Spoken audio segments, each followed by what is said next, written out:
അവനാന്റെ ഭാര്യക്ക് നോക്ക്, ആ ഒരു മനുഷ്യൻ അദ്ദേഹത്തിന്റെ മുടി നരച്ചു, താടി നരച്ചു, എന്നാലും ഭാര്യക്ക് അദ്ദേഹം ദുആ ചെയ്തിട്ട് അവനവന്റെ ഭാര്യക്ക് വേണ്ടി ദുആ ചെയ്യുക. ഞാൻ ഈ വാളൊക്കെ പറഞ്ഞ അവസാനം ദുആ ചെയ്യുമ്പോൾ എന്റെ ഭാര്യക്ക് വേണ്ടി ദുആ ചെയ്യുമ്പോൾ ആളുകൾ ഉസ്താദിന്റെ ഭാര്യക്ക് വേണ്ടി മാത്രം ഭയങ്കര ദുആ. നമ്മളല്ലേ ചെയ്യേണ്ട, പിന്നെ വേറെ ആരും അവർക്ക് വേണ്ടി ചെയ്യാം. എന്റെ ഭാര്യയ്ക്ക് വേണ്ടി ഷഫീഖ് വലി ദുആ ചെയ്യും, ഷഫീഖ് വലിയുടെ ഭാര്യയ്ക്ക് വേണ്ടി എനിക്ക് ദുആ ചെയ്യാൻ പറ്റുമോ? ഇർഷാദ് വലിയുടെ ഭാര്യയ്ക്ക് വേണ്ടി ഞാനാണ് ദുആ ചെയ്യുക. അവനാന്റെ ഭാര്യമാർക്ക് വേണ്ടി അവനവൻ ദുആ ചെയ്യുക. ഇറങ്ങിപ്പോയി ഒരു നേരത്തെ അന്നം കാത്തുപോയ ഭർത്താവ് സന്തോഷത്തോടെ വീട്ടിൽ തിരിച്ചെത്താൻ മുസല്ലയിലിരുന്ന സ്വന്തം ഭാര്യ ദുആ ചെയ്യുക. അതിനേക്കാൾ വലിയൊരു കുടുംബ ജീവിതത്തിന്റെ കെമിസ്ട്രി വേറെയില്ല. ആ കെമിസ്ട്രി നമ്മൾ പഠിക്കണം.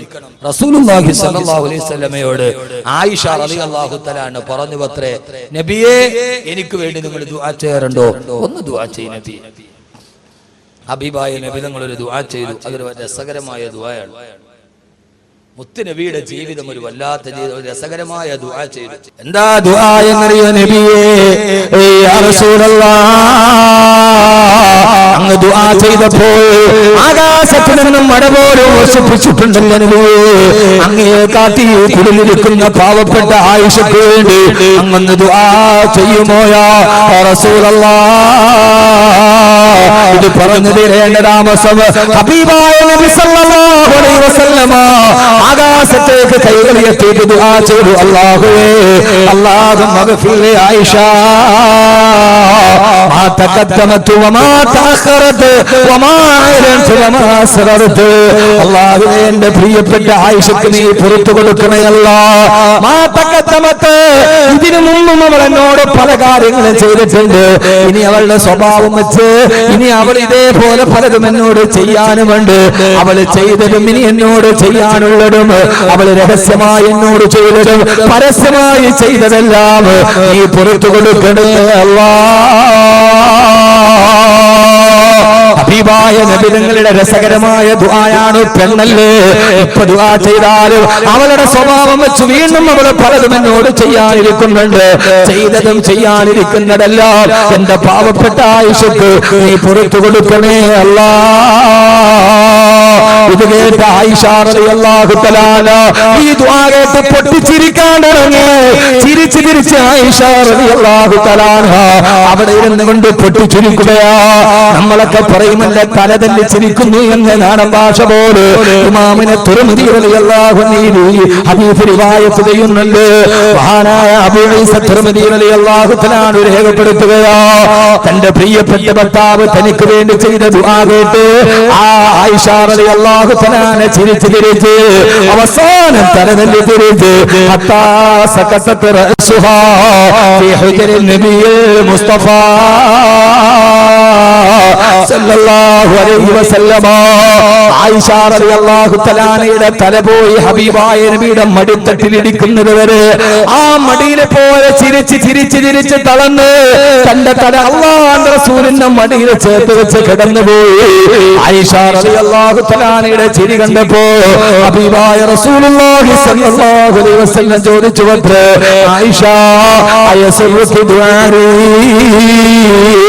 അയസറുകി ദുആരി,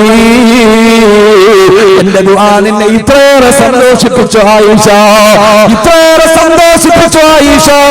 ഹബീബായ നബി തങ്ങളുടെ മടിത്തട്ടിൽ പോയി തലവെട്ടുന്നത് ഒരു ദുആ കേട്ട് പൊട്ടിച്ചിരിച്ച എന്റെ പ്രിയപ്പെട്ട സഹോദരങ്ങളെ, 8 മടം വീതിയും 10 മടം നീളമുള്ള ആകാശത്ത് മഴ പെയ്താൽ ഓലക്കീലുകളുടെ ഇടയിലൂടെ മഴത്തുള്ളികളെ തടം തള്ളിയാത്തൊടുകൊണ്ട ഒരു കൊച്ചുകൂരയിൽ പൊട്ടിച്ചിരിച്ച് ജീവിച്ചു പോയ എല്ലാ പ്രയാസങ്ങളും പ്രതിബന്ധങ്ങളും ഉണ്ടായിട്ടും ഞാൻ എന്റെ പ്രിയപ്പെട്ട സഹോദരങ്ങളോട് പറയാ, നമുക്ക് സമ്പത്ത് വേണ്ട, നമുക്ക് സൗന്ദര്യം വേണ്ട, കോൺക്രീറ്റ് സൗരത്തിന്റെ ശീതീകരിച്ച റൂമിൽ ഒരു കൊതുകിന് പോലും കിടന്നു വരാത്ത റൂമിൽ കിടന്നിറങ്ങണ്ട. പിന്നെയോ 8 മടം നീളമുള്ള ഒരു കൊച്ചു റൂമിൽ കിടക്കുമ്പോ ആ റൂമിനെ കുറിച്ചാണ്, അവിടെയാണ് ആയിഷ ബീവിയുടെ അടുക്കളയുള്ളത്. 8 മടം നീളവും 10 മടം വീതിയുമുള്ള ഭാര്യ ഭർത്താവ് താമസിച്ച റൂമിനെ കുറിച്ചാണ് ലോകാവസാനം വരെ വരുന്ന ഖുർആനിലെ സൂറത്തിന് പേര് നൽകിയത് സൂറത്ത് ഹുജറാത്ത്. ഹുജറാത്ത് എന്ന് പറഞ്ഞാൽ മുറികൾ എന്നാണ് അർത്ഥം. ഏത് മുറിയാണ് അത്? സുൽത്താൻ സലാഹുദ്ദീൻ ബോക്കിയുടെ റൂമല്ല. ഏത് റൂമിനെ കുറിച്ചാ പറയുക? ബോളിവുഡിൽ നടി ആഞ്ചലീന ജോളി മധുവിധു ആഘോഷിച്ച ദുബൈയിലെ പാന്തമീറ ബീച്ചില് കുത്തിമക്കളിൽ അടിഭാഗത്തു കൂടി പറന്നു പോകുന്ന ഡോൾഫിനുകളെ ലൈവായി കണ്ട് കിടന്നിറങ്ങിയ മുറിയെ കുറിച്ചല്ല. അറബിക്കടലിൽ നേരെ തിരിഞ്ഞു നിൽക്കുന്ന 1 മാസം 950 കോടി രൂപ വരുമാനമുള്ള 140 റൂമുകളും 2 ഹെലിപ്പാഡുകളും 4 മിനി തിയേറ്ററുകളും 2000 പരിചായകന്മാരും 4.5 ഏക്കർ പൂന്തോട്ടവും 4 ഏക്കറോളം നീണ്ടു നിൽക്കുന്ന സ്വിമ്മിംഗ് പൂളുകളുമുള്ള മുകേഷ് അംബാനിയുടെ അറ്റ്ലാന്റയെ കുറിച്ചല്ല. പിന്നെ ഈ പറയുന്ന വീടിനെ കുറിച്ചുള്ളതോ, ഏത് വീടിനെ കുറിച്ചുള്ളതോ? ഒരു നേരത്തെ വിളക്ക് കത്തിക്കാൻ എണ്ണ പോലുമില്ലായിരുന്നു. ആയിഷ റളിയല്ലാഹു തആല അല്ലാഹുവിന്റെ റസൂൽ വഫാത്തായതിനു ശേഷം ആയിഷ റളിയല്ലാഹു തആല തന്റെ കൂട്ടുകാരികളോട് കഥ പറയുമ്പോ ആയിഷ ബീവി പറഞ്ഞു, എന്റെ മടിത്തട്ടിൽ കിടന്നിട്ടാണ് എന്റെ പ്രിയപ്പെട്ട ഭർത്താവ് വിട പറഞ്ഞു പോയത്. പക്ഷേ എന്റെ മടിയിൽ തലവെച്ചിട്ട് എന്റെ ഭർത്താവ് വിട പറഞ്ഞപ്പോഴും എന്റെ ഭർത്താവിന്റെ മുഖം ഞാൻ കണ്ടിട്ടില്ല. എന്റെ ഭർത്താവിന്റെ മുഖം കണ്ടിട്ടില്ല. കൂട്ടുകാരികളോട് ആയിഷ ബീവി എന്താ പറയാ? വഫാത്താകുന്നതിന് തൊട്ട് മുമ്പ് നിങ്ങളുടെ ഭർത്താവ് നിങ്ങളുടെ മടിയിൽ കിടക്കുമ്പോ റസൂലുള്ളാഹിയുടെ ഇടത്തെ കവിളിലേക്ക് നിങ്ങളുടെ വലത്തെ കൈ വെച്ചിട്ട് നിങ്ങളുടെ പള്ളയോട് ചേർത്ത് വെച്ചിട്ട് പല്ല് വരെ നിങ്ങൾ തേച്ചു കൊടുത്തതല്ലേ? ഒരു കൊച്ചുകുട്ടിയെ പോലെ ഭർത്താവിനെ ചേർത്ത് പിടിച്ച് പല്ല് തേച്ചു കൊടുത്തിട്ടല്ലേ വഫാത്തായത്? എന്നിട്ട് നിങ്ങളുടെ ഭർത്താവിന്റെ മുഖം കണ്ടില്ലെന്നോ? അതിശയോക്തി കലർത്തുന്ന ഈ വാക്ക് കേട്ടപ്പോ പൊട്ടിക്കരന്ന് കണ്ട ആയിഷ റളിയല്ലാഹു തആല പറഞ്ഞ വാക്ക് ഞാൻ എന്റെ പ്രിയപ്പെട്ട സഹോദരങ്ങളോട് പങ്കുവെക്കുകയാ. ആയിഷ റളിയല്ലാഹു തആല പറഞ്ഞു, അല്ലാഹുവിന്റെ റസൂൽ എന്റെ പ്രിയപ്പെട്ട ഭർത്താവിന്റെ മടിയിൽ കിടന്ന് വിട പറയുമ്പോ ആ സമയത്ത് നിങ്ങളുടെ വീട്ടിൽ വിളക്ക് കത്തിക്കാനുള്ള എണ്ണയുണ്ടായിരുന്നില്ല. വിളക്ക് കത്തിക്കാനുള്ള എണ്ണയില്ലാത്ത കാരണത്താൽ വീട്ടിൽ കൂരിട്ടായിരുന്നു. എന്റെ ഭർത്താവ് മരിക്കുന്ന സമയത്ത് പോലും വെള്ള എണ്ണ കത്തിക്കാനുള്ള വിളക്ക് കത്തിക്കാനുള്ള എണ്ണയില്ലാത്തതിനാൽ മരിക്കുന്ന സമയത്ത് എന്റെ ഭർത്താവിന്റെ മുഖം പോലും എനിക്ക് കാണാൻ കഴിഞ്ഞില്ലെന്ന് ഭാര്യയുടെ രേഖക്കുറിപ്പിൽ രേഖപ്പെടുത്തിയ ഒരു കുടുംബ ജീവിതത്തിന്റെ കഥയാണ് പറയുന്നത്. ഈ പട്ടിണിയുടെ ഇടയിൽ കിടക്കുമ്പോഴും ആയിഷ ബീവി പ്രവാചകൻ എന്ന ഭർത്താവിന്റെ മടിയിൽ തലവെച്ച് പൊട്ടിക്കരച്ചെങ്കിൽ ആയിഷ ബീവിക്കറിയാ പരിതാപങ്ങളും പരിമിതികളും പരിദേവനങ്ങളും പരിതാപനങ്ങളും പരിതിരങ്ങിക്കുമ്പോഴും പാരിലെ പരമസുഖമല്ല പരലോകത്തിന്റെ പരമാനന്ദമാണ് പരിഗണനീയമെന്ന് കരുതി പാതിരാത്രി പടച്ചറപ്പിനോട് പതിരെ പോലെ പൊട്ടിക്കരഞ്ഞു പോയ ബഹുമാനപ്പെട്ട സയ്യിദത്തുനാ ആയിഷ റളിയല്ലാഹു തആല അൻഹാ. അതുകൊണ്ട് എന്റെ പ്രിയപ്പെട്ട ഭാര്യ ഭർത്താക്കന്മാരോട് ഏറെ പറയാനുള്ള സമയമില്ല, ഏറെ പറയാനുള്ള സാഹചര്യം നമ്മുടെ മുമ്പിലില്ല. ഇത് നമ്മുടെ വീട്ടിൽ പട്ടിണിയില്ലല്ലോ. സാമ്പത്തികം അടിഞ്ഞുകൂടിയിട്ടും കേരളത്തിന്റെ സാമൂഹ്യ ക്ഷേമ വകുപ്പിന്റെ റിപ്പോർട്ട് പ്രകാരം 2015 85,000-ഓളം ഭാര്യ ഭർത്താക്കന്മാരാണ് വിവാഹമോചനം കാത്തുകിടക്കുന്നത്. കേരളത്തിൽ മാത്രം 85,000-ഓളം വിവാഹമോചന കേസുകളാണ് കേരളത്തിന്റെ കോടതികളിൽ കെട്ടിക്കിടക്കുന്നത്. എന്താണ് കാരണമെന്നറിയുമോ? കേരളത്തിൽ വിധവകൾ വർദ്ധിപ്പിച്ചു വരുമ്പോ കേരളത്തിൽ സൈബർ വിധവകൾ വർദ്ധിക്കുകയാണത്രേ. ആരാണ് സൈബർ വിധവ എന്ന് നിങ്ങൾക്കറിയുമോ? മലയാളം അവൾക്ക് കൊടുത്ത പേരാണ് സൈബർ വിധവ. തന്റെ പ്രിയപ്പെട്ട ഭർത്താവ് രാവിലെ വീട്ടിൽ നിന്നിറങ്ങി വൈകുന്നേരം തിരിച്ചു വരുന്നതുവരെ തന്റെ ഭർത്താവിനെ ഭക്ഷണമൊരുക്കി കിടപ്പറയും വിളിച്ചു കാത്തിരിക്കുമ്പോ ആ ഭർത്താവ് ഓഫീസിലിരുന്ന് ജംഗ്ഷനിലിരുന്ന് ഫേസ്ബുക്കിലൂടെ അന്യ പെണ്ണുമായി ചാറ്റ് നടത്തുമ്പോ പാവപ്പെട്ട ഭാര്യ വീട്ടിൽ കിടപ്പറ വിളിച്ചിട്ട് കാത്തിരിക്കുകയാ. ഇവർക്ക് മലയാള രാജ്യം കൊടുത്ത പേരാണ് സൈബർ വിധവ. ആ സൈബർ വിധവകൾ ഗണാനുഗണനമായി വർദ്ധിപ്പിച്ചു വരുമ്പോ എന്റെ പ്രിയപ്പെട്ട ചെറുപ്പക്കാരാ, ഞാനൊരു കാര്യം പറഞ്ഞു തരട്ടെയോ? ഇന്നലെ രാവിലെ എന്റെ വീട്ടിൽ രാവിലെ 10 മണി മുതൽ ഇന്നലെ എനിക്ക് വെമ്പായത്താണ് പ്രസംഗം. 7:30 മണിക്ക് ഞാൻ വീട്ടിൽ നിന്ന് ഇറങ്ങുന്നത് വരെ എന്റെ വീട്ടിൽ നിറച്ചും ആളുണ്ട്. ഓരോ സമയത്ത് കാരണമല്ല, ഗൾഫിൽ നിന്ന് ഭർത്താവ് ഗൾഫിൽ നിന്ന് വരുന്നതിന് മുമ്പ് ഭാര്യ മറ്റൊരാളുടെ കൂടെ പോയി. ഒരാള് പറയാം വേറൊരാൾ പറഞ്ഞത് 2 മക്കളുമായി ഹാർട്ട് അറ്റാക്ക് വന്ന് ആൻജിയോപ്ലാസ്റ്റി ചെയ്തിട്ട് ജീവിക്കാൻ വകയില്ലാതെ ഞാനൊരു ഓട്ടോറിക്ഷ ഓടിക്കുകയാ. എന്റെ മകന് 15 വയസ്സ് പ്രായമായി. 5 വർഷം കൂടി എന്റെ പൊന്നുമോനെ വളർത്തിയാൽ അവൻ എനിക്കൊരു നേരത്തെ മരുന്ന് മേടിച്ചു തരാനുള്ള പ്രാപ്തി എത്തിയ ഞാൻ കഷ്ടപ്പെട്ട് വളർത്തിയ എന്റെ മോനെയും കൂട്ടി അവർ വേറൊരുത്തന്റെ കൂടെ ഒളിച്ചോടിയുള്ള പരാതിയുമായി അവരൊന്ന് കണ്ടുപിടിക്കാൻ സഹായിക്കണേ. ഒളിച്ചോടിയവൻ മൂവാറ്റുപുഴക്കാരനാ. എന്റെ നാടിന്റെ ഒക്കെ അടുത്ത ഭാഗത്തായതുകൊണ്ടൊന്ന് സഹായിക്കുമോ എന്ന് ചോദിച്ചു. വൈകുന്നേരം വരെ എന്റെ വീടിന്റെ മുറ്റത്ത് ആളുകളുണ്ട്. ആ കൂടെ വന്നൊരു ഭർത്താവിനോട് പറഞ്ഞു, ഉസ്താദേ ഞാൻ ഗൾഫിലാണ് ജോലി. രാവിലെ എഴുന്നേറ്റാൽ 6 മണിക്ക് എന്റെ ഭാര്യയെ വിളിക്കും, 8 മണിക്ക് എന്റെ ഭാര്യയെ വിളിക്കും, ഉച്ചക്ക് ഭക്ഷണം കഴിക്കാൻ നേരത്തിന്റെ ഭാര്യയെ ഞാൻ വിളിക്കും, എന്നിട്ട് കിടന്നുറങ്ങും. എഴുന്നേറ്റാൽ ഉടനെ ഞാൻ അവളെ വിളിച്ചിട്ട് സുഖവിവരങ്ങൾ അന്വേഷിക്കും. മകരിവിനെ പള്ളി കഴിഞ്ഞ് വരുമ്പോൾ വിളിക്കും, ഇശാ കഴിഞ്ഞ് കിടക്കാൻ നേരത്തും വിളിക്കും. ഒരു ദിവസം 10 പ്രാവശ്യം ഞാൻ ഒരു 5 മിനിറ്റിൽ കുറയാറ് എന്റെ ഭാര്യയോട് വിളിച്ച് സംസാരിക്കാറുണ്ട്. നമ്മളൊക്കെ പറയും ഭർത്താക്കന്മാരെ വിളിക്കാഞ്ഞിട്ടാണ്, അവർക്ക് ആവശ്യമുള്ളത് കൊടുക്കാഞ്ഞിട്ടാണ്. എല്ലാം കൊടുത്ത ഭർത്താവും ഇങ്ങനെ എന്റെ മുമ്പിൽ പൊട്ടിക്കരഞ്ഞിട്ട് പറഞ്ഞു, എന്നിട്ടും അവൾ എന്നെ വിട്ടിട്ട് ഇറങ്ങിപ്പോയി. ഉസ്താദേ, എന്റെ പ്രിയപ്പെട്ട സഹോദരങ്ങളെ, സഹോദരിമാരെ, അതുകൊണ്ട് എനിക്ക് നിങ്ങളോട് പറയാനുള്ളത്, എല്ലാം നഷ്ടപ്പെട്ട് ഭർത്താവിനെ വിട്ടിട്ട് ഇറങ്ങിപ്പോകുന്ന ഭാര്യമാരുടെ, മാതാപിതാക്കളെ വിട്ടിട്ട് ഇറങ്ങിപ്പോകുന്ന ഓരോ കഥ കേൾക്കുമ്പോ അല്ലാഹു നമ്മുടെ ഭാര്യമാരെ സാലിഹാത്തുകളാക്കി തരട്ടെ. എങ്ങനെയുള്ള ഭാര്യമാരെന്നറിയോ? നിങ്ങൾക്കറിയുമല്ലോ, പാലാവാരം പോലെ പരന്നു കിടക്കുന്ന മരുഭൂമി, ഒരു മനുഷ്യവാസത്തിന്റെ വിദൂര സാധ്യത പോലുമില്ലാത്ത മരുഭൂമി, പിഞ്ചു പൈതലിനെ നെഞ്ചോട് ചേർത്ത് പിടിച്ച് ഭർത്താവ് ഫലസ്തീനിലേക്ക് യാത്രയാകുമ്പോ ആ പ്രിയപ്പെട്ട പൈതല് പൈതാഹം കൊണ്ട് പൊട്ടിക്കരയുമ്പോ സഫയിൽ നിന്ന് മറവയിലേക്ക്, മറവയിൽ നിന്ന് സഫയിലേക്ക് ഓടിക്കണണ്ട്. കൽപ്പാടത്തിന്റെ ഇടയിൽ നിന്ന് നിർഗളിച്ചു വന്ന ജലസരത്തുകൾ കൊണ്ട് ജലപാനം ചെയ്ത് ആ പ്രിയപ്പെട്ട മകനെ വളർത്തു വലുതാക്കി 8 വർഷക്കാലം വളർത്തു വലുതാക്കുമ്പോ ആരാരും കടന്നു വരാത്ത മക്കയുടെ ഊഷരഭൂമിയിൽ ആരുമില്ലാതെ തന്നെ മകനായ ഇസ്മായിലിനെ വളർത്തു വലുതാക്കി 8 വർഷം കഴിയുമ്പോഴാണ് ഫലസ്തീനിൽ നിന്ന് പിതാവായ ഇബ്രാഹിം നബി വരിക. തന്റെ പ്രിയപ്പെട്ട പിതാവ് വരുമ്പോ മാറി നിന്നില്ല, ഓടിച്ചെന്ന് സലാം പറഞ്ഞ് തന്റെ പ്രിയപ്പെട്ട പ്രിയാവിനെ കൈപിടിച്ചു കൊണ്ടുവന്ന് അന്ന് രാത്രിയിൽ കിടക്കുമ്പോ സ്വപ്നം കാണുകയാ. രാവിലെ എഴുന്നേറ്റിട്ട് 8 വർഷങ്ങൾ നിന്ന് വീട്ടിൽ വന്ന ഭർത്താവ് രാവിലെ ഭാര്യയോട് പറയുന്നതെന്താ?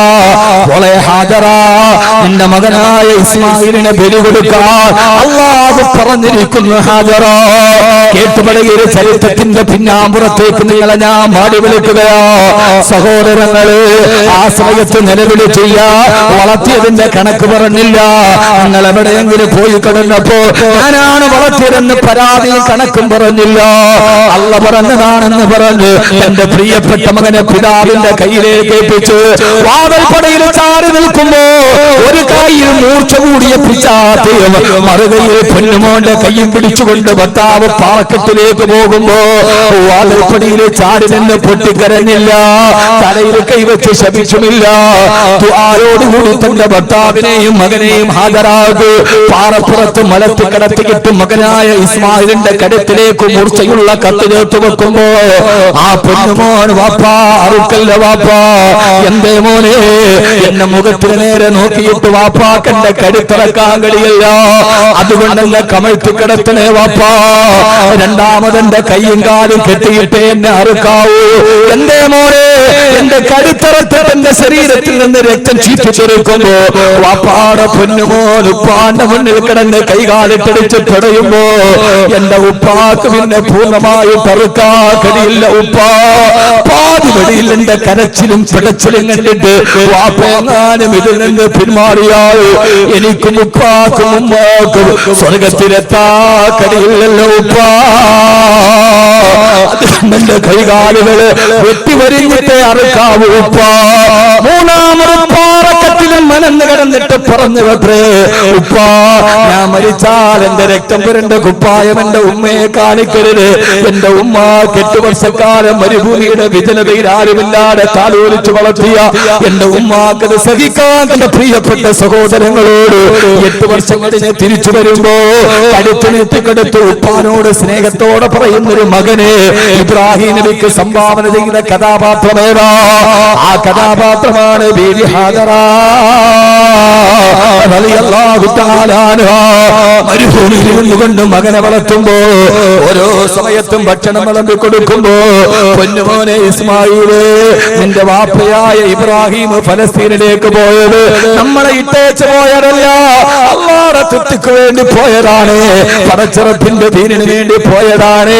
അതുകൊണ്ട് ഉപ്പാനെ വെറുക്കല്ല മോനെ എന്ന് പറഞ്ഞു വാപ്പയുടെ അഭാവത്തില്, വാപ്പയില്ലാത്ത സമയത്ത് മക്കളോട് വാപ്പയുടെ ത്യാഗത്തിന്റെ കഥകൾ പറഞ്ഞു കൊടുക്കുന്ന ഒരു ഹാദറയായ ഭാര്യയെ നമുക്ക് കിട്ടിയാലല്ലാതെ നമ്മൾ വീട്ടിലില്ലാത്ത സമയത്ത് 3 നേരം മക്കൾക്ക് ഭക്ഷണം വിളമ്പി കൊടുക്കുമ്പോ, പൊന്നുമോനെ നിന്റെ വാപ്പ സൗദി അറേബ്യയിൽ കിടന്ന് ഈ പൊരിവയിലത്തെ കഷ്ടപ്പെട്ടുണ്ടാക്കിയ അയച്ചു തരുന്ന പൈസയാണ് നമ്മുടെ മുമ്പിൽ ആഹാരമായിട്ട് നിൽക്കുന്നത്. നിന്റെ വാപ്പ കടുവാപ്പള്ളിയിലും മത്തിക്കച്ചവടം നടത്തി രാവിലെ മുതൽ വൈകുന്നേരം വരെ നടുറോഡിൽ ഇരുന്നിട്ട് മീൻ കച്ചവടം നടത്തി രാവിലെ മുതൽ വൈകുന്നേരം വരെ കട തുറന്നു വെച്ച് ഒരു നേരത്തെ ഭക്ഷണത്തിന് വേണ്ടി കഷ്ടപ്പെട്ടു. നിന്റെ വാപ്പ ഏറ്റവും ചെറിയ ശമ്പളത്തിലും ജോലി ചെയ്ത് കിട്ടുന്ന പൈസയാണ് മക്കള്. നമ്മുടെ വാപ്പ കഷ്ടപ്പെട്ട പൈസയാണ് ഈ തരുന്ന ആഹാരമെന്ന് 3 നേരം ഭക്ഷണം കൊടുക്കുമ്പോ ആ സമയത്ത് പ്രിയപ്പെട്ട ഭർത്താവിന്റെ പ്രിയപ്പെട്ട ഉപ്പാന്റെ ത്യാഗത്തിന്റെ കഥ പറഞ്ഞു കൊടുത്ത് മക്കളെ വളർത്തുന്ന ഒരു ഹാദറക്കല്ലാതെ നമ്മുടെ സ്വർഗത്തിലേക്ക് നമ്മുടെ ഭാര്യയായി വരാൻ കഴിയില്ലെങ്കിൽ എന്റെ പ്രിയപ്പെട്ട സഹോദരാ, എന്റെ പ്രിയപ്പെട്ട സഹോദരാ, അല്ലാഹു നമ്മുടെ ഭാര്യമാരെ ഹാജരാക്കി തരട്ടെ, ഹാജരാക്കി തരട്ടെ.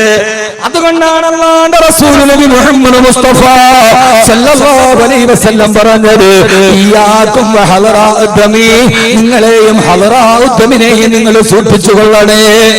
സഹാബത്ത് ചോദിച്ചു, നബിയേ മാ ഹലറാഉദ്ദമി യാ റസൂലല്ലാഹ്, ഹലറാഉദ്ദമ ആരാണ് നബിയേ?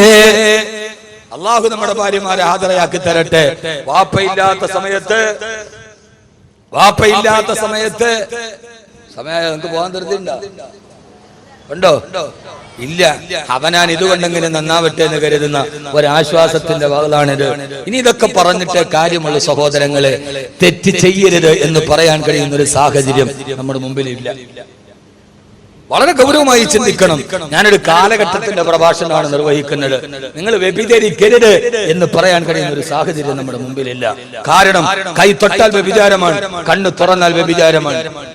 നിങ്ങളൊരു അന്യ പെണ്ണിന്റെ മുഖത്ത് നോക്കരുത് എന്ന് പറയാൻ കഴിയുന്ന ഒരു സാഹചര്യമില്ല. കാരണം എഞ്ചിനീയറിംഗിന് പഠിക്കുന്ന മോളുടെ കൂടെ അവന്റെ കൂടെ പഠിക്കുന്ന ഒരു കുട്ടി വന്ന് ഒരു ബൈക്കിൽ ഇറങ്ങിയാലും വാപ്പാക്കും ഉമ്മാക്കും അതിൽ തെറ്റായിട്ട് തോന്നാറില്ല. മോൾ എഞ്ചിനീയറിംഗിന് പഠിക്കുക, 10ാം ക്ലാസ്സിൽ പഠിക്കുന്ന മോൾ ആ കൂടെ പഠിക്കുന്ന ഒരു കൂട്ടുകാരന്റെ ബൈക്കിൽ വന്നിറങ്ങി. അപ്പോഴും ഉമ്മയും വാപ്പയും പറയുന്നത് അവര് ക്ലാസ്മേറ്റ്സ് അല്ലേ എന്ന്. അതെന്താ? അവന് കാള മത്സരത്തിൽ കൊണ്ടാകാൻ വേണ്ടി ചണ്ടത്തം വന്ന മൂരിക്കളയാൻ ഒന്നും സംഭവിക്കാതിരിക്കും. എത്ര ലാഘവത്വത്തോടെ, ഞാൻ ചില സമയത്ത് ചില ഭാഷ പറഞ്ഞാൽ നമുക്ക് ഇഷ്ടപ്പെടണമെന്നില്ല, എത്ര ലാഘവത്വത്തോടെ നമ്മൾ കാണും. എന്നിട്ട് എന്തേലും ആയാൽ പിന്നെ കൊണ്ട് പള്ളിക്കുറ്റി പൈസ ഇട്ടിട്ട് കാര്യമില്ല. നമ്മൾ നോക്കേണ്ട കാര്യം ഉണ്ടാകണ്ടേ, ആദ്യം നമ്മുടെ ഭാര്യ ഹാജറയാവണം. അള്ളാഹു അങ്ങനെ ആക്കി തരട്ടെ. വാപ്പ ഇല്ലാത്ത സമയത്ത് മക്കളെ ഒരു പെൻസിൽ കടിച്ചു കളയുമ്പോൾ പോലും മക്കളെ ഇത് വാപ്പയുടെ വിയർപ്പിന്റേതാണ് എന്ന് വാപ്പ ഇല്ലാത്ത സമയത്ത് വാപ്പയുടെ ത്യാഗത്തെക്കുറിച്ചും മക്കളോട് പറഞ്ഞു കൊടുത്തു വളർത്തിക്കൊണ്ടുവരുന്ന ഒരു ഭാര്യയ്ക്ക് ഒരു നല്ല കുടുംബത്തെ സംവിധാനിക്കാൻ കഴിയും. അല്ലാതെ അയാൾ പോട്ടെ നമുക്ക് ആസ്വദിക്കാമെന്ന്. ഇന്ന് മിക്കവാറും പ്രവാസികളുടെ കുടുംബത്തിനെ പറ്റി അബദ്ധം ഇതാണ്. പ്രവാസ ലോകത്ത് കഷ്ടപ്പെടുന്നവണ്ട്. എന്താ പ്രവാസി എന്നറിയോ? 1000 റിയാൽ നാട്ടിലേക്ക് അയക്കാൻ വേണ്ടി പോക്കറ്റിൽ വെച്ചിട്ട് അവൻ ഇറങ്ങി നടക്കാൻ നേരത്ത് എക്സ്ചേഞ്ചിലേക്ക് പോകാൻ അയക്കാൻ ടാക്സിക്ക് കൈ നീട്ടും. എത്ര റുപ്യ? 10 റിയാൽ, 10 റിയാൽ. അപ്പൊ വിചാരിക്കും പടച്ചോനെ 10 റിയാൽ ടാക്സിക്കാരന് കൊടുത്താൽ പിന്നെ 990 റിയാല് നാട്ടിലേക്ക് അയക്കാൻ പറ്റൂ എന്ന് വിചാരിച്ചിട്ട് ആ പച്ചപ്പാവം 10 റിയാൽ വാഹനത്തിൽ സഞ്ചരിക്കേണ്ട ദൂരം അവൻ പൊരിവയിലെത്ത് റോഡിലൂടെ സഞ്ചരിക്കും. അപ്പുറം പോയി ലുലു എക്സ്ചേഞ്ചിൽ പോയി 1000 റിയാൽ തികച്ചവൻ വിചാരിക്കും 10 റിയാൽ ടാക്സി കൊടുത്താൽ ആ 10 റിയാൽ കൊണ്ട് മോളുടെ 1 മാസത്തെ ഫീസ് കൊടുക്കാം. പാവപ്പെട്ടവൻ 1000 റിയാൽ തികച്ചയക്കും. നടന്നു ചെന്നിട്ട് ഭാര്യയെ വിളിച്ചിട്ട് പറയും 1000 റിയാൽ അയച്ചിട്ടുണ്ട്, ബാങ്കിൽ പോയി മേടിച്ചോളീൻ. അവള് ഫോൺ എടുത്ത് 500 രൂപയുടെ ടാക്സി വിളിച്ച് ബാങ്കിൽ പോയി ആ പൈസ മേടിച്ച് വീട്ടിൽ കൊണ്ടുപോയി. അവള് അത് മേടിക്കാൻ പോണത് 500 രൂപയുടെ ടാക്സി വിളിച്ചിട്ട് അവൻ 10 റിയാല് പിശുക്കിയിട്ട് അയച്ചവൻ. ഇതാണ് ഭർത്താവും ഭാര്യയും തമ്മിലുള്ള അന്തരം. ഇത് തിരിച്ചറിയാൻ കഴിയുന്ന ഒരു ഭാര്യക്ക് മാത്രമേ സമാധാനത്തിന്റെ ജീവിതം നൽകാൻ കഴിയൂ. അതുകൊണ്ടാണ് ഹബീബായ നബി മുഹമ്മദ് മുസ്തഫ സല്ലല്ലാഹു അലൈഹി വസല്ലം പറഞ്ഞത്, ഇയ്യാകും ബഹലറാ അദ്ദമി, നിങ്ങളെയും ഹലറാ ഉദ്ദമിനെയും നിങ്ങൾ സൂക്ഷിച്ചു കൊള്ളണേ. എന്താ ഹലറാ ഉദ്ദം അറിയില്ല? എന്താ ഹലറാ ഉദ്ദം? അല്ലാഹു മനസ്സിലാക്കാനുള്ള ബോധം നൽകട്ടെ. ഞാൻ ആ വിഷയം കൂടെ പറഞ്ഞ അവസാനം 2 മണിക്കൂർ ആവാറായി. അള്ളാഹു സ്വീകരിക്കട്ടെ. ഈ കേൾക്കുന്നത് പ്രയോജനമുണ്ടാകണം. വളരെ പ്രധാനപ്പെട്ട ചില കാര്യങ്ങൾ പറയാറുണ്ട്. ഏതാണ് ഹലറാ ഉദ്ദം? കല്യാണം കഴിക്കാത്ത ആളുകളൊക്കെ ഉണ്ടെന്ന് കൈപൊക്കി. കല്യാണം കഴിക്കാത്തവർ, ഇതെന്ത് ശൈശവ വിവാഹം നടക്കുന്ന സ്ഥലമാണ്? ഒന്നിനും മീശയില്ല, ഒട്ട് കയ്യും പൊക്കണില്ല. ഒന്ന് പൊക്ക് മനുഷ്യന്മാരെ. കല്യാണം കഴിക്കാത്തവര് അൽഹംദുലില്ലാ. കേട്ടോളി, ഞാൻ ഇനി പറയാൻ പോണ കാര്യം കേട്ടോളി. ആദരവായ പ്രവാചകൻ നബി മുഹമ്മദ് മുസ്തഫ സല്ലല്ലാഹു അലൈഹി വസല്ലം പറയുകയാ, ഇയ്യാകും വഹലറാ അദ്ദമി, നിങ്ങളെയും ഹലറാ ഉദ്ദമിനെയും നിങ്ങൾ സൂക്ഷിച്ചു കൊള്ളണം. ആരാണ് നബിയെ ഹലറാ ഉദ്ദമി യാ റസൂലല്ലാഹ്? ആരാണ് നബിയെ ഹലറാ ഉദ്ദം എന്ന് പറയുന്നത്? ഹബീബായ നബി തങ്ങൾ മറുപടി പറഞ്ഞു, ഇംറഅത്തുൻ ഹസന ഫീ മംബതതി സൂ, മോശമായ അവസ്ഥയിൽ ജീവിച്ചു വന്നവർ, സൗന്ദര്യം മാത്രമുള്ള പെണ്ണ. അവർ ജീവിച്ചത് ഏറ്റവും മോശമായ അവസ്ഥയിലാണ്. അവർ ഇതേവരെ സുബഹി നമസ്കരിക്കാത്ത, ദീനിന്റെ ഒരു ശിആറുകളില്ലാത്ത ഒരു വീട്ടിലാണ് അവർ ജീവിച്ചു വന്നത്. അങ്ങനെയുള്ള സാഹചര്യത്തിൽ ജനിച്ച സൗന്ദര്യം മാത്രമുള്ള പെണ്ണിനെ നീ വിവാഹം ചെയ്യരുത്. അവളെ നിന്റെ വീട്ടിലേക്ക് കടന്നു വന്നാൽ അതോടെ നിന്റെ കുടുംബം തകർന്ന് തരിപ്പണമാകും. ആ കുടുംബത്തിൽ പിന്നെ നാളെ സ്വർഗത്തിൽ ഒരുമിക്കാൻ കഴിയില്ലെന്ന് ലോകത്തിന്റെ മുറ്റേ ഹബീബായ നബി മുഹമ്മദ് മുസ്തഫ സല്ലല്ലാഹു അലൈഹി വസല്ലമ. ഞാൻ എന്റെ പ്രസംഗത്തിന്റെ സമാപന പ്രഭാഷണത്തിലോട്ട് കിടക്കുകയാണ്. എന്ത് പറയണം, എവിടെ പറയണമെന്ന് എനിക്കറിയില്ല. നമ്മുടെ മക്കളെയാണ് നാം വളർത്തിക്കൊണ്ടുവരേണ്ടത്. അതുകൊണ്ടാണ് മഹാനായ ഉമർ റളിയല്ലാഹു തആല പാതിരാത്രിയുടെ നിശബ്ദതയിൽ കടന്നു പോകുമ്പോ ഉള്ളിൽ നിന്ന് വർത്തമാനം കേൾക്കുന്നത്, മോളെ പാലിൽ വെള്ളം ചേർക്കുമോളെ? ഇല്ല ഉമ്മ. ഉമർ കാണുമമ്മ? ഇല്ല മോളെ, ഉമർ കാണില്ല മോളെ. ഇതാ കാന ഉമറുനായിമൻ ഫറബ്ബു മറിയക്കല്ലാ. ഉമറിന്റെ റബ്ബ് കാണുമല്ലോ ഉമ്മ. ഉമർ റളിയല്ലാഹു തആല ഈ വർത്തമാനം കേട്ടു. രാവിലെ സൂര്യ നിസ്കാരം കഴിഞ്ഞ് തലേ ദിവസം ഈ വർത്തമാനം കേട്ട വീടിന്റെ മുമ്പിലെത്തി. വാതിലിൽ മുട്ടിയപ്പോ വൃദ്ധയായ ഉമ്മ വന്ന് വാതിൽ തുറന്നു. തൊട്ടു മുമ്പിൽ പൊട്ടിത്തെറിച്ചു നിൽക്കുന്ന ഉമറിനെ കണ്ടപ്പോ ആ പ്രിയപ്പെട്ട കൗമാരക്കാരി ഓടി വരികയാണ്. മുമ്പിലതാ ഉമർ നിൽക്കുന്ന, പൊട്ടിത്തെറിച്ചു നിൽക്കുന്ന ഉമറിനെ കണ്ടപ്പോ പേടിച്ചരണ്ടു പോയി ആ പ്രിയപ്പെട്ട പൊന്നുപോയി. ആരാണ് ഇന്നത്തെ പ്രഭാതത്തിൽ തന്റെ വാതിൽപ്പടിയിൽ നിൽക്കുന്നത്? കിസ്റാ ഭരിക്കും കൈസരും നീട്ടുന്നതാ, മിസ്ർ മുഖോക്കിസ് കേട്ടുടന് വിറയ്ക്കുന്നതാ. കിസ്റാ കൈസർ ചക്രവർത്തിമാര് പേര് കെട്ടാറ് പറക്കുന്ന ഉമർ റളിയല്ലാഹു അൻഹുവിനെ കണ്ടപ്പോ ഉമർ റളിയല്ലാഹു തആല ആ പെണ്ണിനോട് പറഞ്ഞു, പത്രമോള് വരുന്നു നീ ഉമറിന്റെ കൂടെ? എവിടേക്കാണ് അമീറുൽ മുഅ്മിനീൻ? എന്റെ മകനായ നാഫിന്റെ ഭാര്യയാവാ. തലേ ദിവസം രാത്രി സമയത്ത് പാലിൽ വെള്ളം ചേർക്കാൻ ഉമ്മ നിർബന്ധിച്ചപ്പോ ആ ഉമ്മയോട് റബ്ബിനെ കുറിച്ച് പേടിപ്പിച്ചു കൊടുത്ത പൊന്നുമോള് തന്റെ മകനായ നാഫി റളിയല്ലാഹു അൻഹുവിനെ ഭാര്യയായി നിശ്ചയിച്ചു കൊടുത്തു. സയ്യിദുനാ ഉമർ ഇബ്നുൽ ഖത്താബ് റളിയല്ലാഹു തആല അൻഹു. കാരണം എന്താ? വളർന്നു വരുന്ന ചെറുപ്പക്കാരുടെ മക്കളുടെ മീശയുടെ വലിപ്പം കണ്ടിട്ട് പെണ്ണിന്റെ കയ്യിൽ കിടക്കുന്ന 200 പവന്റെ സ്വർണത്തിന് വില നിശ്ചയിക്കുന്ന പിതാക്കന്മാരെ, സ്വർണത്തിന് മാനദണ്ഡം നിശ്ചയിക്കുന്ന പണ്ട് കാലത്തുള്ള സ്വർണ്ണക്കടയിലെ ത്രാസ് കണ്ടിട്ടുണ്ടോ? നഖത്തിന്റെ വലിപ്പമുള്ള കട്ടികളാണ് ഇതിൽ തൂക്കാനുള്ളത്. ഇന്ന് നമ്മൾ നമ്മുടെ ജൂവല്ലറികളിൽ ഇരിക്കുന്ന ത്രാസ് മലഞ്ചരക്ക് കടയിൽ ഒട്ടുപാല് തൂക്കാൻ വെച്ചിരിക്കുന്ന ത്രാസാണ്. കാരണം 20 കിലോ 30 കിലോ സ്വർണ്ണമാണ്. ജൂവല്ലറികളിലും റബ്ബർ ഷീറ്റ് തൂക്കുന്ന ത്രാസുകൾ വെച്ച് 20 കിലോയും 30 കിലോയും ചന്തയിൽ മാത്സര്യ ബുദ്ധിയോടെ കോടികളറിഞ്ഞ് പകട കളിക്കുന്ന സമുദായമേ, നിന്നെ മരുമകളെ തിരഞ്ഞെടുത്തപ്പോ ഉമർ റളിയല്ലാഹു അൻഹുവിന് അറിയാം, രാത്രിയിൽ റബ്ബിനെ പേടിച്ചിട്ട് പാലിൽ വെള്ളം ചേർക്കാത്ത പെണ്ണ് തന്റെ മകനായ നാഫി വർഷങ്ങളോളം കിടപ്പറയിലേക്ക് വരാതിരുന്നാലും അവൾ തന്റെ മകന്റെ സ്ഥാനത്ത് വേറൊരാൾക്ക് കിടപ്പറയിൽ സ്ഥലം കൊടുക്കില്ല എന്ന് ഉമർ റളിയല്ലാഹു അൻഹുവിനെ നന്നായിട്ടറിയാം. എന്റെ പ്രിയപ്പെട്ട സഹോദരങ്ങളെ, ഈ ഒരു കാലാവസ്ഥയിലേക്ക് നമ്മൾ നടന്നു വന്നാലല്ലാതെ, ഈ ഒരു കുടുംബത്തിന്റെ ബന്ധത്തിലേക്ക് നമ്മൾ കടന്നു വന്നാലല്ലാതെ ഇത് മണ്ണോടെ അവസാനിക്കാനുള്ളതല്ലോ, നാളെ പടച്ചിറപ്പിന്റെ മുമ്പിലേക്ക് വരാനുള്ളതല്ലേ. അല്ലാഹു നമ്മളെ സ്വീകരിക്കുമാറാകട്ടെ. അങ്ങനെയുള്ള പെൺമക്കളെ, അതുകൊണ്ടാണ് പാതിരാ സമയത്ത് വീടുകളിൽ നിന്ന് രഹസ്യകാമകന്മാരെ പിടിക്കപ്പെടുക. പ്രണയമെന്ന 3 അക്ഷരത്തെ കാമമെന്ന 2 അക്ഷരവുമായി കൂട്ടിച്ചേർത്ത് പ്രണയമാണ് വലുതെന്ന് കരുതിയ ചെറുപ്പക്കാരാ, പൊന്നുമോനെ, പ്രണയം പണ്ടുമുണ്ടായിരുന്നടാ. പ്രണയം ഇരുവേറ്റപ്പടയിലും മുങ്ങിച്ചത്ത മൊയ്തീനുണ്ടാക്കിയ പ്രണയമല്ല, ഇത് ചങ്ങമ്പുഴയുടെ രമണനുണ്ടായപ്പോഴല്ല പ്രണയമുണ്ടായത്. പ്രണയം പണ്ട് കാലത്തും ഉണ്ടായിരുന്നു. ലൈലയും മജ്നൂനും പ്രണയമായിരുന്നു, ശുദ്ധമായ പ്രണയം. ആ പ്രണയമാണ്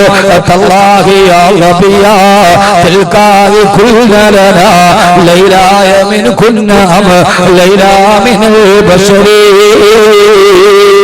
പച്ചപ്പുൽമേടുകളിൽ പച്ചപ്പുല്ലിരുന്ന പച്ചപ്പാൻമേ മാൻപേടകളോട് മാൻപേടകളുടെ നയനധ്വനത്തിന്റെ സൗകുമാര്യം കണ്ടപ്പോ എന്റെ ലൈലയുടെ കണ്ണ് നിങ്ങളെ പോലെയാണെന്ന് പാടിപ്പോയ മജ്നൂന്റെ പാട്ട്. എന്നാൽ അശ്ലീലത്തിന്റെ പ്രണയം ഉണ്ടായിട്ടുണ്ട്. ഇമ്മുൽ ഖൈസ് അശ്ലീലത്തിന്റെ പ്രണയത്തിന്റെ ആളാണ്. നിങ്ങൾ പഠിച്ചോ? മൊയ്തീനല്ല പ്രണയം ഉണ്ടാക്കി തന്നത്. ലൈലയും മജ്നൂനും നല്ല പ്രണയമാണ്. ഇമ്രുൽ ഖൈസിന്റെ പ്രണയം ഇല്ല, അങ്ങനെ ഒന്ന് സബുൽ മുഅല്ലക്കയുടെ ആദ്യ ഭാഗം അല്ലേ, ആദ്യത്തിലല്ലേ സബുൽ മുഅല്ലക്ക. 7 ഖണ്ഡകാവ്യങ്ങളുടെ ഒന്നാമത്തെ ഖണ്ഡകാവ്യം ഇമ്രുൽ ഖൈസ് എന്ന ഊച്ചാളി കാമുകന്റെ പാട്ടുകളാണ്. മിഥിലൂകി ഹുബിലാക തറക്തു വമുർദി ഫൽഹൈതുഹാനലി തമായി ബിമുഗിയലി. ഇമ്രുൽ ഖൈസിന്റെ പാട്ടാണ്. അർത്ഥം ചോദിക്കരുത്, പിന്നെ രഹസ്യമായിട്ട് ഷഫീഖ് ഉസ്താദിനോട് വെച്ചാൽ പറഞ്ഞത്. فمثلك هبلاك تركت ومرضه فالهيتها نذي تمائم مغيري. ആ പെണ്ണ് ഈ മുത്തലിങ്ങളാണ് വാദം പറയാൻ വലിയ ഇഷ്ടം. കാരണം പണ്ടത്തെ കാലം ഓർമ്മ വരും. ഇതൊക്കെ വലിയ വാദമൊന്നും ഓതാൻ പറ്റൂല. അല്ലാഹു നമ്മുടെ ഉസ്താദന്മാർക്ക് അല്ലാഹു ഖൈർ നൽകട്ടെ. ബഹുമാനരായ ഉസ്താദന്മാരുടെ ഖബറിടം അല്ലാഹു വിശാലമാക്കി കൊടുക്കുമാറാകട്ടെ. ഈ നന്മയുടെ പാഠങ്ങൾ അല്ലാഹുവേ, ആ രീതിയിൽ പ്രണയത്തെ പറഞ്ഞവരുണ്ടായിരുന്നു. പക്ഷേ പ്രിയപ്പെട്ട ചെറുപ്പക്കാരാ, മക്കയിലെ പള്ളിയിൽ ഈശാനിസ്കാരം കിടന്ന് ഇറങ്ങിപ്പോകുന്ന വഴിയിലാണ് കാമുകിയെ കാണുന്നത്. കാമുകിയോട് പറഞ്ഞു, പെണ്ണേ, എനിക്ക് നിന്നോട് പ്രേമമാണ്, നിന്റെ ശരീരം ഞാൻ കൊതിക്കുന്നുവെന്ന്. തീരപരിചകനായി എന്നും കാണുന്ന കാമുകൻ ഒരു നിമിഷം തന്റെ ശരീരത്തെ ചോദിച്ചപ്പോ തന്നെ കാമുകനാണ് ആ മക്കയിലെ പെണ്ണ് മറുപടി പറഞ്ഞു കൊടുത്തു. അത്രേ എന്റെ പ്രിയപ്പെട്ട കാമുക,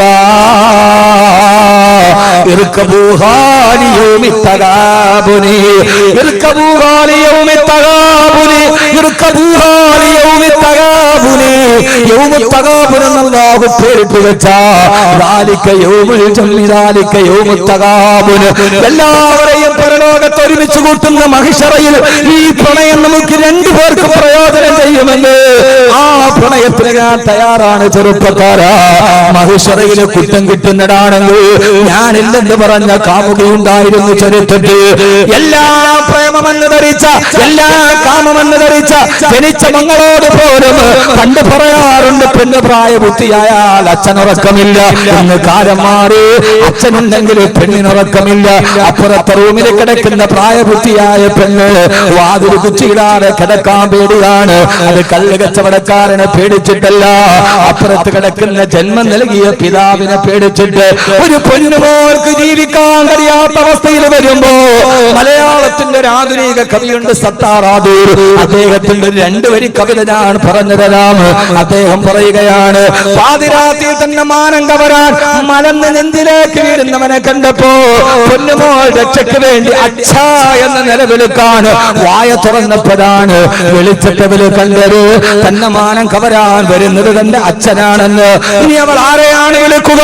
ആരോടാണ് അഭയം തേടുക? എല്ലാ പിശാചുക്കൾ പാർക്കുന്ന വേതാള നഗരം പോലെ ഈ ഭൂമി അത് പതിച്ചു പോകുമ്പോ കാമുകൻ തന്റെ ശരീരത്തെ ചോദിച്ചപ്പോ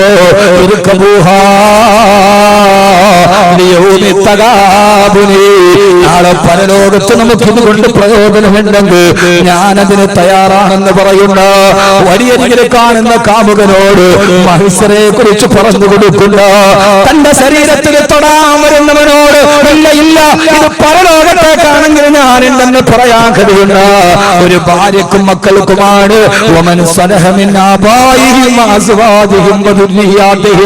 അല്ലാഹു നമ്മുടെ മക്കളെ അങ്ങനെ ആക്കി തരുമാറാകട്ടെ. ആമീൻ പറ. ഞാൻ സമയമില്ലാത്തോണ്ട് പെട്ടെന്ന് പറഞ്ഞു പോണത്. അല്ലാഹു നമ്മുടെ മക്കളെ അങ്ങനെ ആക്കി തരുമാറാകട്ടെ. നമ്മുടെ മക്കളെ അങ്ങനെ ആക്കാൻ നമുക്കും മാതാപിതാക്കള് സാലിഹീങ്ങളാവണം. ആദ്യം എന്ത് ചെയ്യണം? മക്കള് നന്നായാ പോരാ, പിന്നെ മാതാപിതാക്കളെ സാലിഹീങ്ങളാവണം. അതുകൊണ്ടാണല്ലോ ഖുർആനിൽ ദുആ പഠിപ്പിച്ചത്, റബ്ബനാ ഹബ് ലനാ മിൻ അസ്വാദിനാ വ ദുർരിയാതിനാ ഖുർറത അയ്യുനിൻ. ഞങ്ങളുടെ മക്കളെയും ഞങ്ങളുടെ ഭാര്യമാരെയും നീ കൺകുളിർമയുള്ളവരാക്കി തരണേ അല്ലാഹ് എന്ന് വാപ്പയെപ്പോഴും ദുആ ചെയ്യണം. എന്നിട്ട് ദുആ തീർന്നിട്ടില്ല. വജഅൽനാ ലിൽ മുത്തഖീന ഇമാമാ. നിന്റെ ഭാര്യയും നിന്റെ മക്കളും നിനക്ക് കൺകുളിർമയുള്ളവരാകണമെങ്കിൽ നീ മുത്തഖിയായാൽ പോരാ, നീ മുത്തഖീങ്ങളുടെ ഇമാമാവണം. അതാണ് ദുആയുടെ അർത്ഥം. വജഅൽനാ ലിൽ മുത്തഖീന ഇമാമ. എന്റെ ഭാര്യയും മക്കളും നന്നാവണമെന്ന് ദുആ ചെയ്താൽ പോരാ. നിനക്ക് മനസ്സിലാവണുണ്ടോ ഞാൻ പറയണത്? ഉണ്ടോ ഉണ്ടോ മനുഷ്യന്മാരെ? ഉണ്ടോ ഇല്ലയോ? അത് നമ്മൾ ഉറക്കമാണ്. പിന്നെന്താ ഒരു ഹറക്കത്ത് സുക്കൂനില്ലാത്തത്? എന്റെ ഭാര്യയും മക്കളും സാലിഹീങ്ങളാകണമെന്ന് എപ്പോഴും ആണുങ്ങൾ ദുആ ചെയ്യണം. ചെയ്താ പോരാ. വജഅൽനാ ലിൽ മുത്തഖീന ഇമാമ. ദുആ ചെയ്യുന്ന വാപ്പ മുത്തഖിയായാലും ഇത് നടക്കൂല. പിന്നെയോ മുത്തഖീങ്ങളുടെ ഇമാമാവണം. മുത്തഖിയായാലും ഭാര്യയും മക്കളും സാലിഹീങ്ങളാകാൻ ബുദ്ധിമുട്ടാണ്. മുത്തഖീങ്ങളുടെ ഇമാമാവണം എന്ന് ഖുർആൻ. അല്ലാഹു നമുക്ക് നന്മ നൽകട്ടെ. അല്ലാഹു നമുക്ക് നന്മ നൽകട്ടെ. അല്ലാഹു നമുക്ക് നന്മ നൽകട്ടെ. അതുകൊണ്ട് സഹോദരങ്ങളെ ഞാൻ ചുരുക്കുകയാണ്, നമ്മുടെ മക്കളെ നമ്മൾ ആ രീതിയിൽ വളർത്താൻ തയ്യാറാവണം. നിങ്ങൾ വിചാരിക്കുന്നുണ്ടാവും, ഓ എന്റെ മകൻ എഞ്ചിനീയറിംഗിനായി തലപ്പാവ് കെട്ടി മുത്തല്യങ്ങളൊക്കെ പച്ചപ്പൊട്ടന്മാരുടെ മക്കളാന്ന് കരുതുന്ന ഒരു ലോകം ഉണ്ടാവും. കാരണം എന്താ? അവരൊക്കെ ദീൻ പഠിക്കാൻ വന്നു. നമ്മുടെ മക്കളോട് നമുക്ക് പഠിപ്പിച്ചു കൊടുക്കൽ ബാധ്യതയുണ്ട്. മഹാനായ അബ്ദുല്ലാഹ് ഇബ്നു സഅദ് റളിയല്ലാഹു തആല പറയാണ്, 6 വയസ്സ് എനിക്ക് പ്രായമുള്ളപ്പോ എന്റെ വാപ്പ എനിക്ക് കൃത്യമായി ചൊല്ലാൻ ഒരു ദിക്ർ പഠിപ്പിച്ചു തന്നു. എത്ര വയസ്സുള്ളപ്പോ? ഇങ്ങോട്ട് എത്ര വയസ്സുള്ളപ്പോ? 6 വയസ്സുള്ളപ്പോ ആര് പഠിപ്പിച്ചു കൊടുത്തു? പള്ളിക്കലെ മൂല്യാരല്ല എന്റെ വാപ്പ, പള്ളിക്കലെ മുക്രിയല്ല, എന്റെ വാപ്പ 6 വയസ്സ് പ്രായമുള്ളപ്പോ എനിക്കൊരു ദിക്ർ പഠിപ്പിച്ചു തന്നു. മോനെ അബ്ദുല്ലാഹ് ഇബ്നു സഅദ് റളിയല്ലാഹു അൻഹു പറയാ, എന്റെ വാപ്പ എനിക്ക് 6-ാമത്തെ വയസ്സിൽ ഒരു ദിക്ർ പഠിപ്പിച്ചു തന്നു. എന്നിട്ട് പറഞ്ഞു, മോനെ അബ്ദുല്ലാഹ്, ഇത് നീ മുടങ്ങാതെ എപ്പോഴും ഈ ദിക്ർ ചൊല്ലണേ. മഹാനായ അബ്ദുല്ലാഹ് ഇബ്നു സഅദ് റളിയല്ലാഹു അൻഹു രേഖപ്പെടുത്തുന്നുണ്ട്, ആ ദിക്ർ ഞാൻ 8 വയസ്സ് വരെ 2 വർഷത്തോളം ആ ദിക്ർ ഞാൻ തുടർച്ചയായി ചൊല്ലി. വജഅല ഫീ ഖൽബി നൂറാ. അപ്പൊ എന്റെ ഹൃദയം പ്രകാശിക്കാൻ തുടങ്ങി. പിന്നെയും 2 വർഷം കൂടി ആ ദിക്ർ ഞാൻ ചൊല്ലി.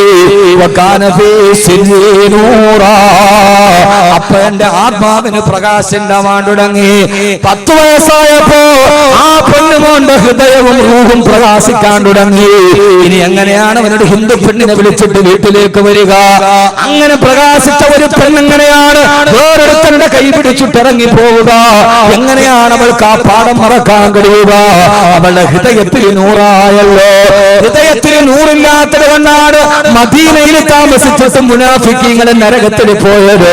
ഖതമല്ലാഹു അലാ ഖുലൂബിഹിം വഅലാ സമഇഹിം വഅലാ അബ്സാരിഹിം ഗശാവാ. അവരുടെ കണ്ണിന്റെ മുകളിലും അവരുടെ ഹൃദയത്തിൽ ഞാൻ സീൽ ചെയ്ത് കളഞ്ഞു. 10ാമത്തെ വയസ്സിൽ ആ കുട്ടിയുടെ ഹൃദയത്തിലും പ്രകാശമായി, ആത്മാവിലും പ്രകാശമായി. ഏതാ ദിക്ർ? ആ ദിക്റാണ്. പഠിക്കാൻ കുറെ പാഠമുണ്ട്. ഈ പാഠം പഠിക്കാത്തതാണ് നമ്മുടെ ജീവിതം പുഴുത്തുപോയത്. ആ ദിക്റാണ് എന്റെ വാപ്പ എനിക്ക് 6ാമത്തെ വയസ്സിൽ പഠിപ്പിച്ചു തന്ന ദിക്റാണ്. അല്ലാഹു ഹാദിരി, അല്ലാഹു നാദിരി, അല്ലാഹു ഷാഹിദി, അല്ലാഹു മടി. അല്ലാഹു ഹാദിരി, അല്ലാഹു നാദിരി, അല്ലാഹു ഷാഹിദി, അല്ലാഹു മടി. മോനെ അബ്ദുല്ലാഹ്, അല്ലാഹു ഹാദിരി, അല്ലാഹ് നമ്മുടെ മുമ്പിൽ ഹാദിറാണ് മോനെ. അല്ലാഹു നാദിരി, അല്ലാഹ് നിന്നെ കാണുന്നുണ്ട് മോനെ. അല്ലാഹു ഷാഹിദി, നമ്മൾ എന്ത് ചെയ്താലും അല്ലാഹ് അതിന് സാക്ഷിയാണ് മോനെ. അല്ലാഹു മടി, അല്ലാഹ് നമ്മുടെ കൂടെയുണ്ട് മോനെ അബ്ദുല്ലാഹ്. അതുകൊണ്ട് അല്ലാഹ് കിട്ടപ്പെടാത്തതൊന്നും ചെയ്യരുതേ കൺമണിയെ എന്നെന്റെ വാപ്പ 6ാമത്തെ വയസ്സിൽ എനിക്ക് പഠിപ്പിച്ചു തന്ന ദിക്റാണ്. നമ്മളിത് മക്കൾക്ക് പഠിപ്പിച്ചു കൊടുക്കൂല. കാരണം ഇത് അവനവൻ തന്നെ പറഞ്ഞാൽ കാഫിറാകും എന്നുള്ള വാദത്തിലാണ് നമ്മൾ. ഇത് മക്കൾക്ക് പഠിപ്പിച്ചു കൊടുക്കൂല. കാരണം ഇത് പള്ളിക്കലെ മൂല്യാർക്ക് കാശുണ്ടാക്കാനുള്ള ഉപാധിയാണെന്ന് നമ്മൾ പറഞ്ഞു പരത്തിയപ്പോ ഞാൻ പറയാണ്, പള്ളിക്കലെ മൂല്യാർക്ക് കാശോത്തിട്ട് നിങ്ങൾ ബേജാറാവണ്ട. ഇത് പള്ളിക്കലെ മൂല്യാരുടെ നെയ്ച്ചോറിന്റെ മാർഗമല്ല. പള്ളിക്കലെ മൂല്യാരോത്തിട്ട് ആരും ബേജാറാവണ്ട. കാരണം കോടിക്കണക്കിന് രൂപ വിറ്റ് വരുമാനമുള്ള കോടീശ്വരന്മാര് കടക്കണി വന്നിട്ട് ആത്മഹത്യ ചെയ്തിട്ടുണ്ട്. പക്ഷേ ദുനിയാവില് ഏറ്റവും ചെറിയ ശമ്പളത്തിൽ ജോലി ചെയ്ത പള്ളിയുടെ മുഖ്യദേവരെ കടക്കണി വന്നിട്ട് ആത്മഹത്യ ചെയ്ത ചരിത്രം കേരളത്തിൽ കേട്ടിട്ടില്ല. ഉണ്ടോ? ഞങ്ങൾ പറയും കേരളത്തിൽ വാർത്ത ഞങ്ങൾ പറയും വിജയ് മല്യ ഓടി. ആരാ വിജയ് മല്യ? ഒരു പള്ളി മുക്രിയും നാട് വിട്ടു പോയിട്ടില്ല. എന്നാൽ ദുനിയാവിലെ ഏറ്റവും ചെറിയ ശമ്പളത്തിൽ ജോലി ചെയ്യുന്ന ആൾ എന്താ പറയാൻ വേണ്ടി? ദുനിയാവിലെ ഏറ്റവും ചെറിയ ശമ്പളം ബംഗാളിക്ക് പോലും 500 രൂപ. ഇപ്പൊ ബംഗാളി 600 കൊടുക്കാൻ ജോലിയുമില്ല. എന്നാലും പള്ളിക്കലെ മുക്രിക്കാക്കാടെ ഒരു ദിവസം 200 രൂപ പോലും കണക്കൂട്ടുണ്ട്. ഞാൻ കണ്ണൂർ ഇപ്പോൾ എടുത്ത് വാതിനൊക്കെ മുക്രിക്കാക്കാരുടെ വെച്ച് ശമ്പളം എത്ര? 1500. 1500. ആ മനുഷ്യൻ എപ്പോഴും അദ്ദേഹം റാഹത്താണ്. അതുകൊണ്ട് പള്ളിക്കലെ മൂല്യാരെ കൈമടക്കോത്തിട്ട് ആരും ബുദ്ധിമുട്ടണ്ട. അത് അല്ലാഹു ഒരു വഴിയിൽ നടത്തുന്നുണ്ട്. അതിലാരും ബേജാറാവണ്ട. ഇത് അവനാന് വേണ്ടി പഠിപ്പിച്ചു കൊടുത്ത ദിക്റാണ്. അല്ലെ പള്ളിക്കലെ മൂല്യാർക്ക് ജീവിക്കുണ്ടാക്കി കൊടുത്താൽ. പള്ളിക്കലെ മുക്രിക്കാക്ക ഒരു പ്രശ്നമില്ല. ഏറ്റവും ചെറിയ ശമ്പളത്തിൽ ജോലി ചെയ്യുന്ന മുക്രി ഇതേവരെ കടക്കണി ഒന്ന് ആത്മഹത്യ ചെയ്തിട്ടില്ല. അത് അല്ലാഹു നൽകുന്നതാണ്. എന്റെ വാപ്പ എനിക്ക് പഠിപ്പിച്ചു തന്നതാണ്. അല്ലാഹു ഹാദിരി, അല്ലാഹു നാദിരി, അല്ലാഹു ഷാഹിദി, അല്ലാഹു മരി. അങ്ങനെ ഒരു പിതാവിന്റെ മകനായി ഇസ്മായിലായി ഹാജറയായി ഈ 2.5 മണിക്കൂർ കൊണ്ട് 3 കഥാപാത്രങ്ങളെ ഞാൻ പഠിപ്പിച്ചു തന്നു നിങ്ങളോട്.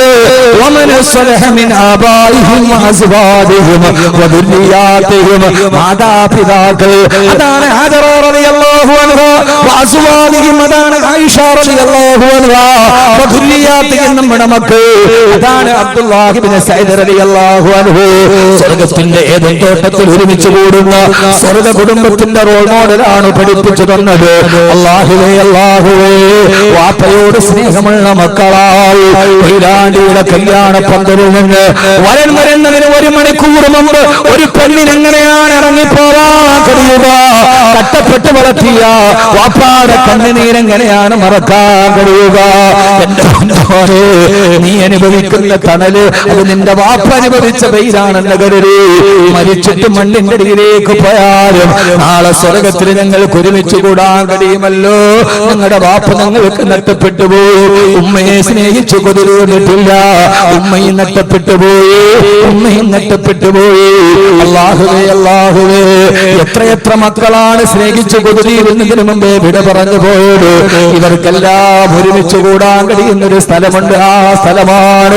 ആ സ്ഥലമാണ് മഹാനായ അബൂബക്കർ സിദ്ദീഖ് റളിയല്ലാഹു തആല വഫാത്തിന്റെ വേളയിൽ കിടക്കുമ്പോ, സക്കറാത്തിന്റെ അവസ്ഥയിൽ കിടന്ന് പിടയുമ്പോ ഈ പറഞ്ഞ ആയിഷ റളിയല്ലാഹു തആല അൻഹാ എങ്ങനെയാണ് സ്വർഗത്തിന്റെ കുടുംബം ഒരുമിച്ച് കൂടുന്നതെന്ന് തിരിച്ചറിയാൻ വാപ്പ മരിച്ചതിങ്ങനെ ആയിഷ റളിയല്ലാഹു അൻഹ പറയാ, എന്റെ ഭർത്താവ് വിട പറഞ്ഞപ്പോൾ മുഖം കാണാൻ കഴിയാത്ത പട്ടിണിയിലാണ് ഞാൻ.